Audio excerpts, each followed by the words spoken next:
आज की इस विचार गोष्ठी में उपस्थित सभी जयपुर के सम्माननीय नागरिक बंधुओं, मंच पर बैठे हुए आदरणीय श्री धूत जी, रोटरी क्लब के पूर्व प्रांतपाल महोदय, मैं आपके सामने भारत देश की आज की एक बहुत गंभीर विषय पर वार्ता करने की तैयारी में हूं। और वो गंभीर विषय क्यों है? क्योंकि हमारे देश में पिछले 10-12 वर्षों से, या भी कहें तो 15 वर्षों से, सरकार की ओर से बहुत बड़े पैमाने पर एक अभियान चलाया जा रहा है। वो है उदारीकरण, वैश्वीकरण, ग्लोबलाइजेशन, लिबरलाइजेशन। पिछले 10-12-15 वर्षों से जब से ये अभियान चल रहा है, इस अभियान को अगर मैं समझ पा रहा हूं तो ये ना तो ग्लोबलाइजेशन है, ना तो लिबरलाइजेशन है, ये भारतीय समाज का अमेरिकनाइजेशन करने की कोशिश हो रही है। क्योंकि अगर ग्लोबलाइजेशन की हम बात करें और लिबरलाइजेशन की बात करें तो वो बात कुछ दूसरे तरह की होती है। जैसे हम कहते हैं कि दुनिया जो है ना सबके लिए खुली है।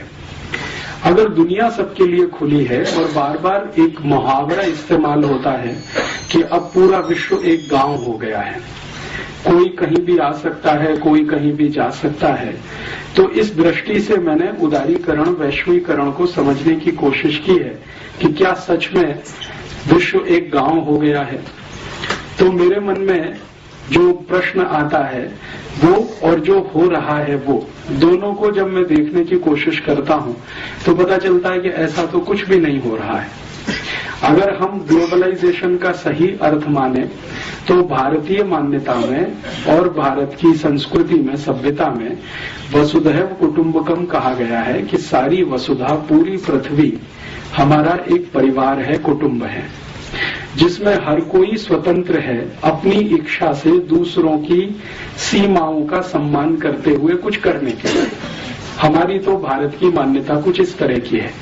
लेकिन क्या दुनिया में वैश्वीकरण और उदारीकरण के नाम पर जो हो रहा है वो वैसा ही है? तो देखने में आता है कि हो ये रहा है कि अमेरिका और यूरोप की तरफ से दुनिया के गरीब देशों को जबरदस्ती दबाकर एक तरफा उनको अमेरिका और यूरोप की वस्तुओं का, सेवाओं का बाजार बनाने की तैयारी और कोशिश हो रही है। जब हम सही वैश्वीकरण की बात करते हैं तो उसका मतलब यह है कि जिसके पास जो कुछ है, कहते हैं ना कि दुनिया में, अभी भारत में हमारे वर्तमान प्रधानमंत्री डॉक्टर मनमोहन सिंह इस वैश्वीकरण, उदारीकरण के बहुत बड़े पैरोकार हैं और बहुत बड़े समर्थक हैं। वो हमेशा एक तर्क देते हैं कि दुनिया में सभी लोगों को सस्ती और अच्छी वस्तुओं का खरीदने का और उपभोग करने का अधिकार है। तो ठीक है, किसी देश के पास बहुत अधिक मात्रा में सस्ती और अच्छी वस्तुएं हैं तो वो दूसरे देश में जाकर उनको बेचे। लेकिन इसके विपरीत अगर किसी देश के पास बहुत अच्छा और सस्ता श्रम है तो वो भी किसी दूसरे देश में जाकर बेचे। एक तरफ वस्तुएं हैं, एक तरफ श्रम है और एक तरफ पूंजी है। अगर किसी देश के पास बहुत सरप्लस में पूंजी है, बहुत अधिक मात्रा में पैसा है, जो पिछले 500-700 वर्षों में किसी ऐतिहासिक प्रक्रिया के तहत इकट्ठा हुआ है, जैसे यूरोप और अमेरिका में, तो वो तो स्वतंत्र हैं अपना पैसा लेकर कहीं भी जाने के लिए, कहीं भी लगाने के लिए, कहीं भी इन्वेस्ट करने के लिए, और सारे के सारे नियम, कायदे, कानून उसी हिसाब से बन रहे हैं।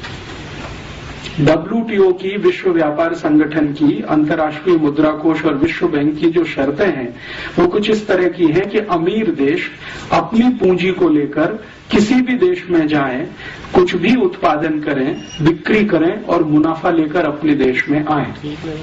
तो जब भी उनसे ये बात होती है कि भैया आप अपनी पूंजी लेकर दुनिया के अगर किसी भी देश में जा सकते हैं, तो जिन देशों के पास पूंजी नहीं है उनके पास दूसरी कोई चीज है, तो वो उसे लेकर दूसरे किसी भी देश में जाने की उनको छूट होनी चाहिए। जैसे भारत के बारे में मैं बात करूं, अफ्रीका के बारे में बात करूं, एशिया के देशों के बारे में बात करूं, तो हमारे पास पूंजी अधिकता में नहीं है, क्योंकि एक ऐतिहासिक प्रक्रिया के तहत पिछले 500 साल में हमारी पूंजी को लूटा गया है। गुलाम बनाकर, कभी अंग्रेजों के द्वारा, कभी फ्रांसीसियों के द्वारा, कभी डच लोगों के द्वारा, कभी स्पेनिश लोगों के द्वारा समय समय पर हमारे देशों को, हमारे जैसे देशों को गुलाम बनाकर हमारी पूंजी को लूटा गया। तो हमारे पास तो सरप्लस में पूंजी नहीं है, लेकिन हमारे पास सरप्लस में श्रम है, लेबर है और स्किल्ड लेबर है। तो उदारीकरण में क्यों नहीं हमको इस बात की छूट होनी चाहिए कि हम हमारे अतिरिक्त श्रम को, अतिरिक्त लेबर को लेकर दुनिया के किसी भी देश में जाएं और उनको वहां हम काम पे लगाएं और उनके श्रम का जो मूल्य मिले वो भारत में लेके आएं। इसका अर्थ यह है कि हम हमारा दरवाजा अगर विदेशी पूंजी के लिए खोलते हैं तो अमेरिका और यूरोप के देशों के दरवाजे हमारे श्रमिकों के लिए क्यों ना खुले। भाई जिसके पास जो सरप्लस है वो अपना बेचे बाजार में। तो यूरोप और अमेरिका के पास वस्तुओं की अधिकता है और पूंजी की अधिकता है, क्योंकि वो मास प्रोडक्शन वाले लोग हैं। तो अपनी वस्तु और पूंजी को लेकर अगर वो हमारे यहाँ आना चाहते हैं तो हमारे पास श्रम की अधिकता है क्योंकि जनसंख्या बहुत है। चीन के पास श्रम की अधिकता है क्योंकि जनसंख्या बहुत है। तो हमारे मजदूरों को उन देशों में जाने की खुली छूट होनी चाहिए। अर्थात किसी भी देश में भारत के मजदूरों को जाने के लिए वीजा एप्लीकेशन क्यों होना चाहिए ग्लोबलाइजेशन में। जब उनकी पूंजी हमारे देश में आती है और बिना किसी रोक टोक के आती है तो हमारे श्रम को उनके देश में जाने के लिए रुकावट क्यों होनी चाहिए। अमेरिका और अमेरिका समर्थक देशों में वीजा के लिए रुकावट क्यों होनी चाहिए। भारत के नागरिकों को दूसरे देशों में जाने के लिए वीजा की आवश्यकता क्यों होनी चाहिए, क्योंकि हमारे पास श्रम है, उनके पास पूंजी है। दुनिया में दो ही चीजें होती हैं जो उत्पादन में मदद करती हैं, या तो पूंजी मदद करती है या श्रम मदद करता है। और पूंजी अकेले तो कुछ नहीं करती बिना श्रम के, बिना लेबर के पूंजी तो कुछ नहीं कर सकती, क्योंकि वो तो अपने आप में मृत वस्तु है, उसमें तो जान नहीं है, जीवित नहीं है। तो हमारे पास जो जीवित है वो हमारा श्रम है। तो हम हमारे नागरिकों को श्रमिक बनाकर करोड़ों की संख्या में अमेरिका क्यों न भेज दें। मान लीजिए हमारे 20 करोड़ श्रमिक हैं, अमेरिका उनको ले ले। हमारे पास 50 करोड़ श्रमिक हैं, यूरोप के देश उनको ले लें, तब हम उनके देश की पूंजी ले लें तो बात बराबर बैठती है और तब हम उसको ग्लोबलाइजेशन कह सकते हैं कि भाई तुम्हारे पास कुछ अधिक है तो तुम दे रहे हो, हमारे पास कुछ अधिक है तो हम दे रहे हैं तुमको।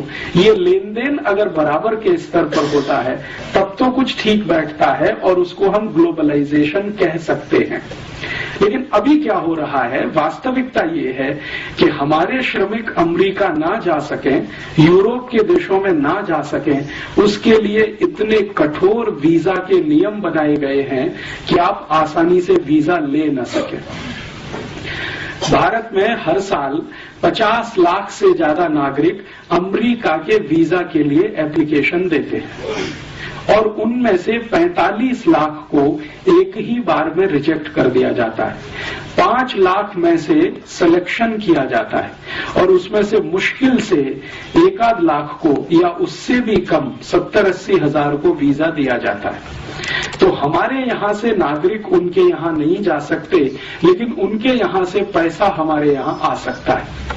अच्छा, जब इन देशों के साथ इस तरह की बात होती है तो वो एक तर्क देते हैं। वो ये कहते हैं कि अगर हम भारत और भारत जैसे विकासशील देशों के श्रमिकों के लिए अपने दरवाजे खोल दें तो हमारे देश में तो ओवर पॉपुलेशन हो जाएगा। लेकिन उनकी ये बात सच नहीं है, ये बहुत बड़ा झूठ है, क्योंकि वो देश बहुत कम पॉपुलेशन वाले हैं पहले से ही। तो इसलिए ओवर पॉपुलेशन होने का कोई कारण वहां दिखाई नहीं देता। मैं आपको एक तुलनात्मक तरीके से समझाता हूं। भारत में 110 करोड़ लोग रहते हैं लगभग इस समय, और हमारा जो कुल क्षेत्रफल है उससे 2 गुना ज्यादा क्षेत्रफल अमेरिका के पास है। अमेरिका का क्षेत्रफल पूरे देश का हमारे भारत से लगभग 2 गुना ज्यादा है और अमेरिका में मात्र 30 करोड़ लोग रहते हैं। इसका मतलब ये है कि अमेरिका में अभी भी 30 करोड़ लोग और रह सकें, इसकी गुंजाइश है। तो क्यों नहीं अमेरिका की सरकार अपने सारे दरवाजे खोलकर दुनिया के देशों से कहती है कि तुम हमारी पूंजी लो और अपने श्रमिक हमें दो। तो भारत से 30 करोड़ श्रमिक हम अमेरिका भेज दें, हम भी थोड़े बैलेंस हो जाएं, वो भी थोड़े बैलेंस हो जाएं। लेकिन अमेरिका 30 करोड़ तो छोड़ दो, 3000 लेने को तैयार नहीं। अमेरिका से भी ज्यादा क्षेत्रफल कनाडा देश का है। कनाडा का क्षेत्रफल तो अमेरिका से भी ज्यादा है। भारत से तो लगभग 3 गुने से ज्यादा है कनाडा, और आबादी उनकी बहुत कम है। आप जानते हैं कि कनाडा की कुल आबादी 3 करोड़ से भी कम है। तो 3 करोड़ की आबादी है और भारत से 3 गुना क्षेत्रफल है। हम भारत के 110 करोड़ लोग जितने क्षेत्रफल में रहते हैं, कनाडा में 330 करोड़ लोग रह सकते हैं। तो क्यों नहीं कनाडा की सरकार अपने सारे दरवाजे खोलकर भारत और भारत जैसे श्रमिकों को क्यों नहीं आमंत्रित करती। कनाडा के आगे चले, ऑस्ट्रेलिया की बात करें। ऑस्ट्रेलिया का क्षेत्रफल भी भारत से 2.5 गुना ज्यादा है और ऑस्ट्रेलिया की कुल आबादी मात्र 2 करोड़ है और हमारी कुल आबादी 110 करोड़ है। माने जितनी क्षेत्रफल में 110 करोड़ लोग रहते हैं, उतने क्षेत्रफल में ऑस्ट्रेलिया में 250 करोड़ लोग रह सकते हैं। तो ऑस्ट्रेलिया की सरकार अपने दरवाजे क्यों नहीं खोलती भारत के सभी श्रमिकों के लिए कि आप आओ, हमारे यहां बस जाओ, क्योंकि हमारे पास बहुत बड़ा क्षेत्रफल है, संसाधन भी बहुत है। क्योंकि ऑस्ट्रेलिया की पूंजी भारत में आ रही है, तो भारत का अतिरिक्त श्रम ऑस्ट्रेलिया जा रहा है, ग्लोबलाइजेशन हो रहा है। और एक उदाहरण देता हूं, ऑस्ट्रेलिया के नजदीक में एक देश है न्यूजीलैंड, उसका भी क्षेत्रफल भारत से ज्यादा है और सौभाग्य विभाग जो भी है वहां रहने वाले लगभग 1 करोड़ के आसपास है, 1.25 करोड़ है। तो क्यों नहीं न्यूजीलैंड की सरकार ये कहती है कि आप आओ, आपके लिए सारे दरवाजे खुले हैं, हमारे पास पूंजी ज्यादा है, आपके पास श्रम ज्यादा है, आप अपने श्रमिकों को न्यूजीलैंड भेज दो, हम उनको खपा लेंगे, क्योंकि हमारे पास बहुत सारे रिसोर्सेज भी हैं और बहुत जमीन भी है। और ये जो न्यूजीलैंड है, ऑस्ट्रेलिया है, कनाडा है, ऐसे दुनिया में 145 देश हैं जिनकी जनसंख्या 1 करोड़ के आसपास है। और ये 145 देश 1-1 करोड़ के आसपास की जनसंख्या में रहते हैं। और भारत और चीन जैसे जो देश, 2 देश जहां की कुल जनसंख्या लगभग 250 करोड़ के आसपास है, वो इनसे कम क्षेत्रफल में रहते हैं। तो चीन और भारत के पास श्रम बहुत है, एशिया के पास श्रम बहुत है। तो एशिया के श्रमिकों के लिए यूरोप और अमेरिका के दरवाजे खुले, तो हम उनकी पूंजी के लिए अपना दरवाजा खोलें, तब तो बात बनती है ग्लोबलाइजेशन, उदारीकरण, वैश्वीकरण, जिसको हम ईमानदारी से कहें। लेकिन अभी क्या हो रहा है? अभी ऐसा नहीं हो रहा है। अभी जो हो रहा है पिछले 12-15 वर्षों से वो ये कि भारत के श्रमिक और चीन के श्रमिक, बांग्लादेश के श्रमिक या पाकिस्तान के श्रमिक यूरोप के देशों में घुस नहीं सकते। इतने कठोर वीजा के कानून पिछले 10-12 वर्षों में बनाए गए और न सिर्फ कठोर कानून बनाए गए हैं बल्कि बेईमानी भी शुरू की गई है। बेईमानी क्या शुरू की गई है? मैंने आपसे कहा कि 50 लाख हिंदुस्तानी हर साल अमेरिका के लिए वीजा एप्लीकेशन देते हैं, उनमें से 45 लाख को तो रिजेक्ट कर दिया जाता है। लेकिन आप जानते हैं कि वीजा एप्लीकेशन करते समय फीस देनी पड़ती है और औसतन फीस अगर आप $500 मान लें, क्योंकि अलग अलग कैटेगरी के वीजा हैं और अलग अलग तरह की फीस है, तो हम सामान्य रूप से माने कि $500 की फीस एक एप्लीकेशन के साथ हमको देनी है, तो 50 लाख एप्लीकेशन में $500 का मल्टीप्लिकेशन कर लें। तो आप कल्पना करें कि हम हजारों, लाखों, करोड़ों डॉलर वीजा एप्लीकेशन फीस के साथ दे रहे हैं। तो जब वीजा हमारा रिजेक्ट किया जा रहा है तो ईमानदारी के साथ हमारी फीस वापस होनी चाहिए। लेकिन अमेरिका की कोई भी एम्बेसी हमारी वीजा फीस को वापस नहीं करती है। इसका मतलब ये है कि अमेरिका की सभी एम्बेसियां पूरी बेईमानी के साथ इस देश को लूटने में लगी हुई हैं। ईमानदारी तो ये है कि अगर आप हमारा वीजा नहीं दे सकते तो फीस वापस कर दो और कह दो कि भाई आप अमेरिका जाने के लायक नहीं है। लेकिन हमारी फीस भी नहीं देते, पैसा भी रख लेते हैं, अपमान करके हमको एम्बेसी से निकाल भी दिया जाता है, फिर भी हम वहां लाइन लगा के खड़े रहते हैं। मैंने बहुत दुखद दृश्य मेरी आंखों से बार बार देखा है। दिल्ली, मुंबई, कलकत्ता, मद्रास में भारत के लोग गुलामों की तरह से अमेरिका एम्बेसी में वीजा के लिए लाइन लगाते हैं, जैसे भेड़ बकरियां लाइन लगाती हैं, और उनके साथ इतनी बदतमीजी और इतने अपमान का व्यवहार किया जाता है कि वो सुसाइड कर लेना वहां ज्यादा सम्मानजनक होता है। हर क्षण अपमान करते हैं। आपको इंटरव्यू के लिए बुलाया जाएगा और बहुत ही बदतमीजी के साथ आपसे सवाल किए जाएंगे। और सिर्फ इतना ही अपमान नहीं करते हैं, आप गलती से वीजा पा गए और अमेरिका के हवाई अड्डे पर पहुंच गए तो आपके कपड़े उतार सकते हैं, और पूरे के पूरे उतार सकते हैं। और ये कोई साधारण आदमी के साथ होता हो तो हम चलो मान लेते हैं, लेकिन ये हमारे रक्षा मंत्रियों के साथ होता है, मुख्यमंत्रियों के साथ होता है। अभी थोड़े दिन पहले आप जानते हैं कि इस भारत देश के मध्य प्रदेश के मुख्यमंत्री श्री बाबूलाल गौर अमेरिका प्रवास पे गए और हवाई अड्डे पर सारे कपड़े उतरवा लिए। और श्री बाबूलाल गौर कहते हैं खुद कि मैं सिर्फ अंडरवियर पहने हुए था, बाकी सब उतारना पड़ा। इसी तरह से हमारे देश के एक बहुत बड़े समाजवादी नेता जॉर्ज फर्नांडीज जब भारत के रक्षा मंत्री की हैसियत से अमेरिका गए तो उनके सारे कपड़े उतार दिए, सिर्फ अंडरवियर पहने रह गए। तो भारत के रक्षा मंत्री का, भारत के मुख्यमंत्री का किसी भी हवाई अड्डे पर कपड़े का उतार दिया जाना, ये इस बात को बताता है कि उनकी जो मानसिकता है हमारे प्रति गुलामी वाली, वो अभी गई नहीं है। वो हमको अभी भी गुलाम मानते हैं। तो फिर ग्लोबलाइजेशन कैसे हो सकता है?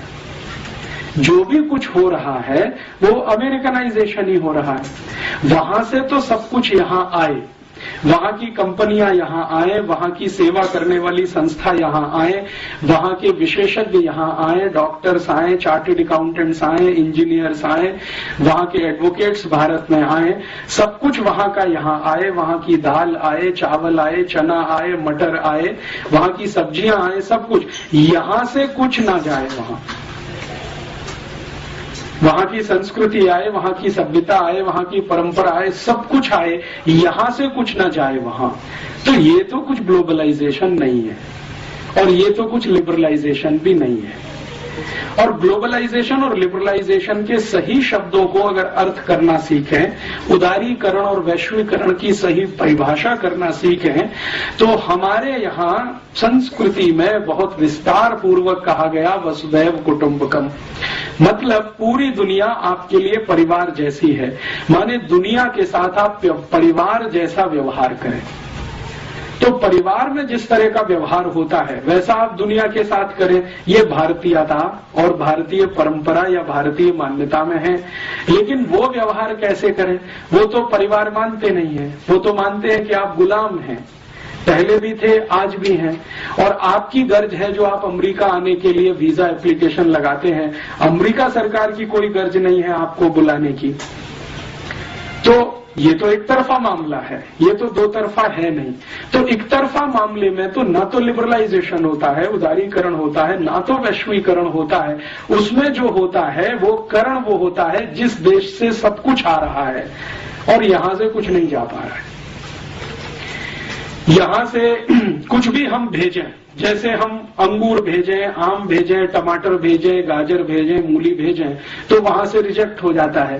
और वो आरोप ये लगाते हैं कि आपने इसमें बहुत यूरिया, बहुत डीएपी, बहुत सुपर फॉस्फेट मिला दिया, बहुत सारा पेस्टिसाइड मिला दिया, अब ये जहर हो गया है, तो भारत का तो हम ये नहीं ले सकते। लेकिन वहां का कोई भी जहर यहां बिक सकता है।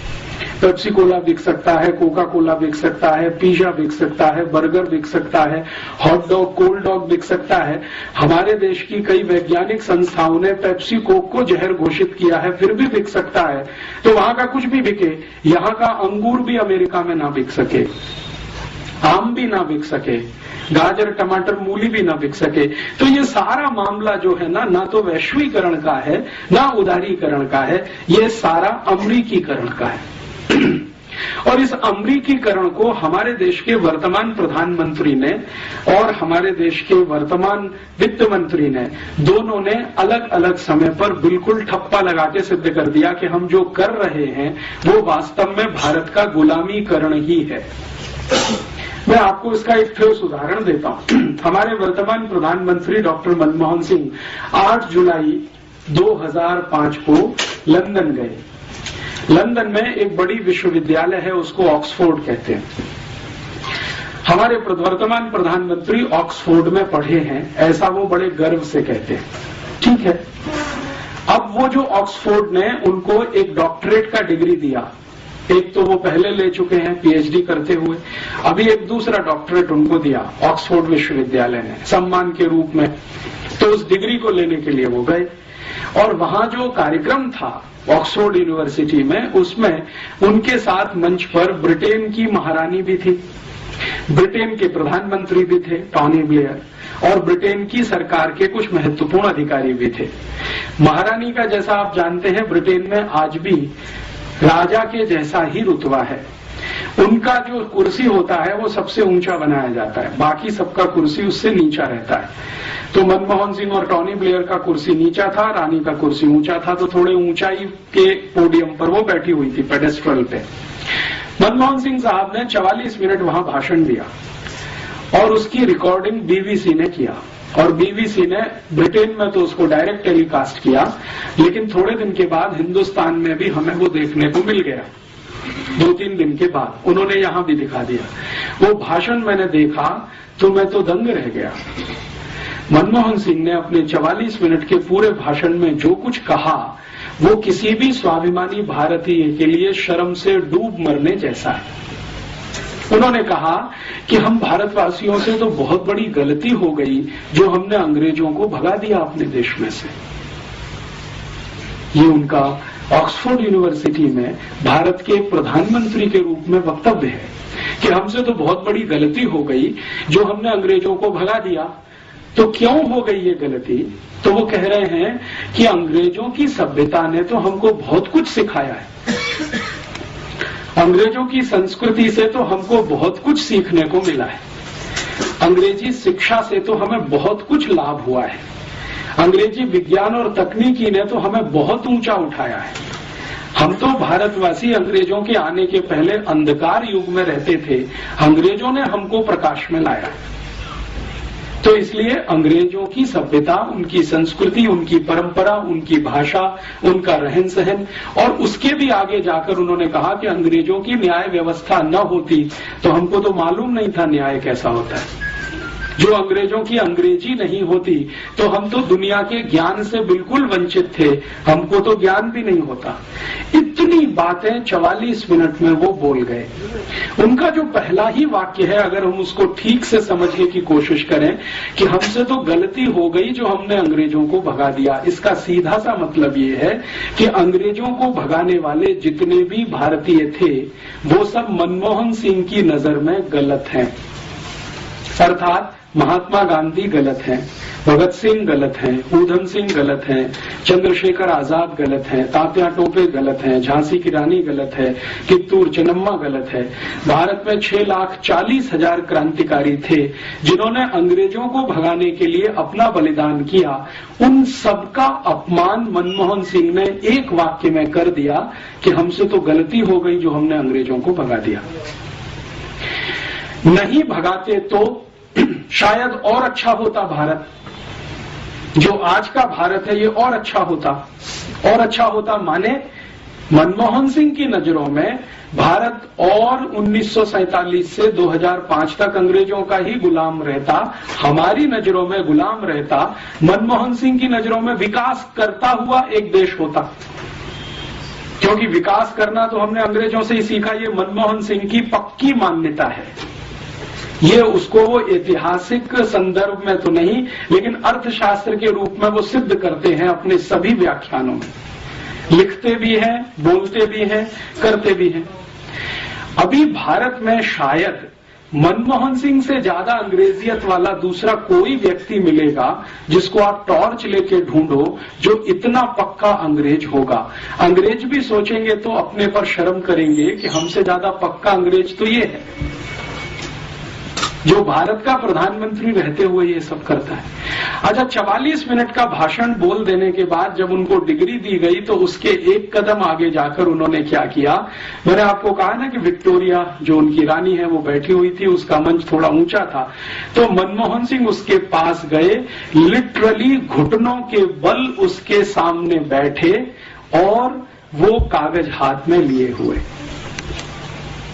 जैसे हम किसी भगवान के सामने घुटने में बैठकर वो जो प्रणाम करते हैं ना, मनमोहन सिंह ने ठीक उसी अदा में, स्टाइल में विक्टोरिया को प्रणाम किया, घुटनों पे बैठकर, आगे झुककर।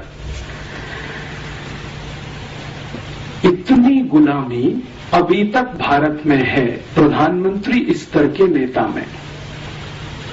अगले दिन लंदन के बहुत सारे अखबारों में बहुत कुछ छपा और एक अखबार ने तो सीमा तोड़कर लिखा कि अभी हमें सोचना पड़ेगा कि भारत आजाद हो गया है हमारी गुलामी से। एक अखबार ने लिखा कि अगर मनमोहन सिंह एक व्यक्ति के रूप में इंग्लैंड आए, लंदन आए और उनको कोई डॉक्टरेट दी जाए और उसको वो स्वीकार करें और रानी के चरणों में बैठकर प्रणाम करें तो वो सामान्य है, सामान्य व्यक्ति के रूप में। लेकिन भारत के प्रधानमंत्री के रूप में अगर वो आए हैं और इस तरह का व्यवहार करते हैं तो हमें ये सोचना पड़ेगा कि भारत स्वतंत्र हो गया है। ये जो मानसिकता है, ये मनमोहन सिंह तो मैंने एक निमित्त रूप में नाम लिया है, आपको समझ में आ जाए जल्दी, क्योंकि ये तत्काल की घटना है।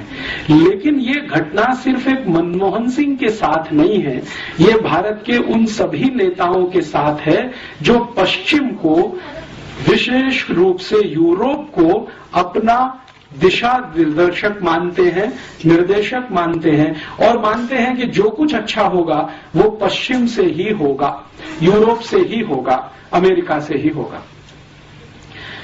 इस तरह की बात जो मनमोहन सिंह ने अभी की है, ये कोई असामान्य नहीं है भारत में, क्योंकि पिछले आजादी के लगभग 60 वर्षों में कई प्रधानमंत्रियों के मुंह से हमने इस तरह की बातें सुनी हैं। हमारे पहले प्रधानमंत्री पंडित जवाहरलाल नेहरू तो बार बार संसद में कह रहे हैं कि भारत को यूरोप जैसा बनाना है, उसके लिए जो करना पड़े हम करेंगे, बनाना है यूरोप के जैसा। और इसको उन्होंने 1953 में स्वीकार किया है। उनकी एक चिट्ठी है जो कनाडा के प्रधानमंत्री को उन्होंने लिखी है और उस पर उन्होंने स्पष्टता से कहा है कि मेरे और महात्मा गांधी के बहुत बड़े वैचारिक मतभेद हैं भारत के विकास को लेकर। गांधी जी चाहते रहे हैं कि भारत स्वदेशी और स्वावलंबन के रास्ते पर जाए, मैं चाहता हूं कि भारत यूरोप जैसा बने। इसमें हमारे उनके बहुत मतभेद हैं, वो कनाडा के प्रधानमंत्री को कह रहे हैं। और इतना ही नहीं, आगे पत्र में तो वो वहां तक कह गए हैं कि मुझे ऐसा लगता है कि महात्मा गांधी का दिमाग खराब हो गया है। ये शब्द हैं जो पंडित नेहरू ने लिखे हैं गांधी जी के प्रति। और पत्र की अंतिम वाक्य तो उनकी इतनी खराब है, वो कहते हैं कि ये खूसट बुढ़ा, जो शब्द इस्तेमाल किया है, ये खूसट बुढ़ा जितनी जल्दी चला गया हमारे लिए उतना अच्छा। माने नेहरू जी को इस बात का कोई गम नहीं है कि गांधी जी जल्दी चले गए, 1948 में ही मर गए। वो पत्र की फोटोकॉपी मैंने बहुत संभाल के रखी हुई है। कनाडा के प्रधानमंत्री को भारत के प्रधानमंत्री द्वारा लिखा गया पत्र 1953 में 22 जुलाई की तारीख है। कनाडा के प्रधानमंत्री ने गलती से कहें या जानबूझकर कहें, उस पत्र को अपनी ऑटोबायोग्राफी में अभी छाप दिया है और वो थोड़े दिन में भारत में किताब बन के आएगा तो उस पर बवाल होने वाला है और जवाब देना पड़ेगा। तो नेहरू जी खुद मानते हैं कि मेरे गांधी जी से मतभेद हैं विकास के सवाल पर। और बाद में नेहरू जी का जो भारत की संसद में अलग अलग समय पर दिए गए वक्तव्य हैं, जैसे उन्होंने एक बार बहुत लंबा भाषण दिया है भारत की संसद में गाय के वध को रोकने के प्रश्न पर, गोवध रोकने के प्रश्न पर। तब लंबे भाषण में उन्होंने कहा है कि आजादी के पूर्व मैंने कहा था कि गाय हत्या बंद होनी चाहिए, लेकिन जरूरी नहीं है कि आजादी के बाद वो हो ही जानी चाहिए। और वो कहते हैं कि मैं संसद के सभी सांसदों को विनम्रता पूर्वक अपील करता हूं कि ये गोवध को रोकने के लिए जो कानून बनने जा रहा है इसको वो पास ना होने दें। अगर ये पास हुआ तो मुझे इस्तीफा देना पड़ेगा। तो उनसे जब बात की जा रही है कि आपको क्या तकलीफ है भारत की गाय की रक्षा हो, इसमें आप क्यों परेशान हैं, तो नेहरू जी कहते हैं कि ये विश्व के लोग हंसेंगे हमारे ऊपर, दुनिया हंसेगी कि हम गाय बचाने में लगे हुए हैं। दुनिया हंसेगी माने यूरोप हंसेगा हमारे ऊपर कि हम गाय बचाने में लगे हुए, क्योंकि यूरोप में तो गाय को काट के ही खाया जाता है। दूध के लिए गाय को यूरोप में पाला नहीं जाता है। ये ठीक है कि वो दूध दे देती है तो वो बाई प्रोडक्ट है, लेकिन मुख्य तो गाय का मांस है। तो दुनिया